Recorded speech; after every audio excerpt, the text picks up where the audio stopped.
This is Eliot, Pence, the founder of Upstream Analytics. I'm here with my partner and co-founder, Michel, Lusakueno.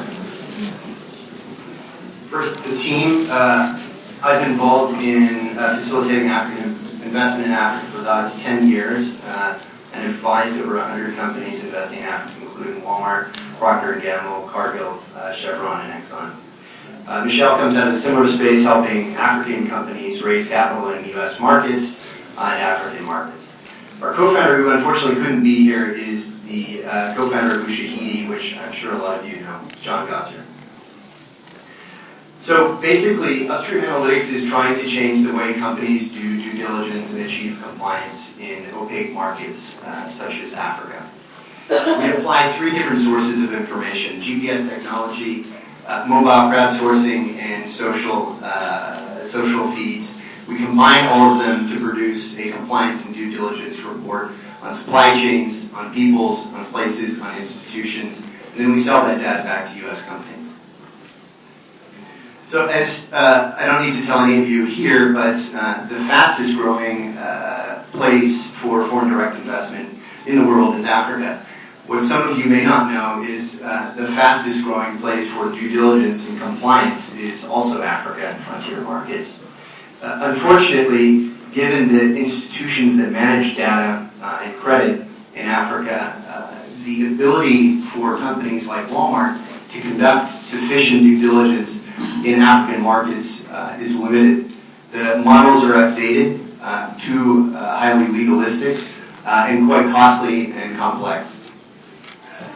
One piece of regulation, the Dodd-Frank Act, which was passed 4 years ago, Section 1502 of the Act, called the Conflict Minerals Act, requires 6,000 listed U.S. companies to know their entire supply chain.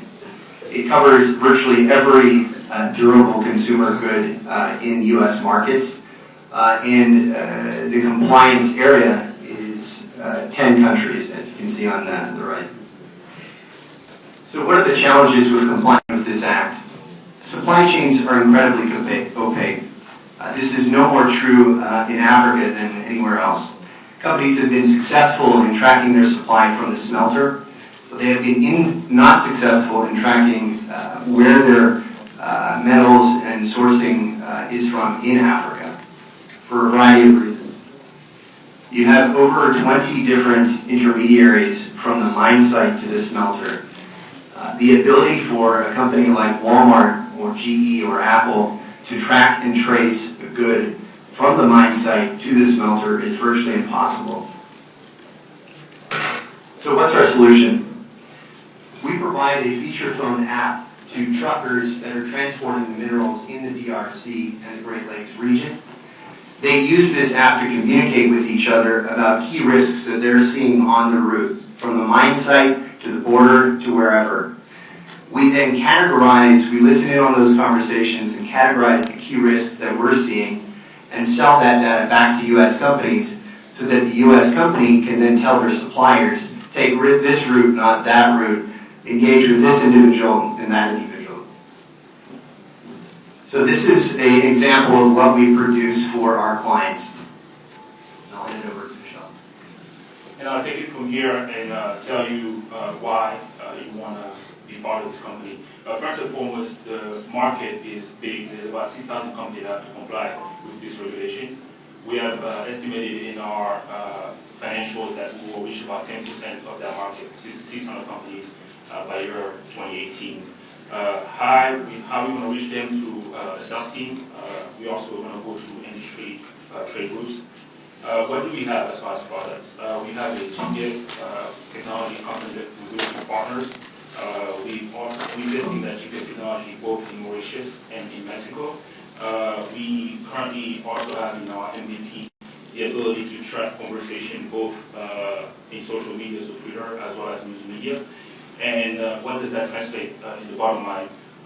Our revenue model is based on a $2,000 subscription from those companies.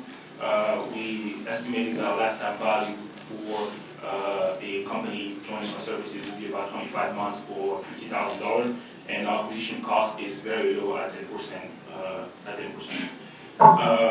We are looking for $675,000 in exchange for 16% equity. Like I said before, we'll be breaking even by year 2, and based on the number that you can see, we're evaluating our company at $400 million. Thank you. If you have any question, we'll take them now.